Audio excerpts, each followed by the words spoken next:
It's been months since her husband William was killed, but Clara can't stop crying every time she sees his pictures.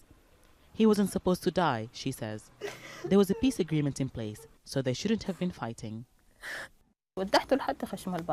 I escorted him to the gate that morning and said goodbye. By 5 o'clock, there was a lot of shooting around town. He didn't come home that night. We got a call the next morning that he was shot. Violence erupted at the State House in South Sudan's capital, Juba, on the eve of the country's 5th independence anniversary. The fighting between President Kiir's forces and those loyal to his former Vice President Riek Machar marked the end of a peace deal signed in 2015. It was also the end of Clara's husband's life. He was buried in the family's backyard as the battle raged on. His sister said they couldn't even give him a proper funeral. He was the one who raised me since I was young.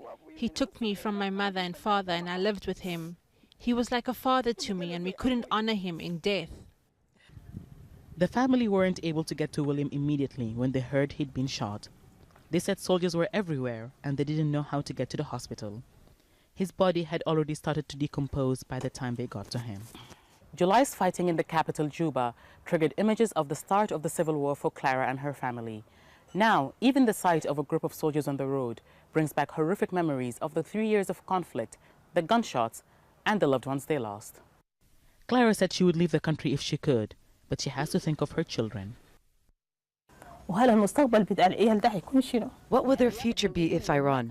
If this wasn't my country, I'd have left because there is no peace. But what can we do? I'm holding on for the children.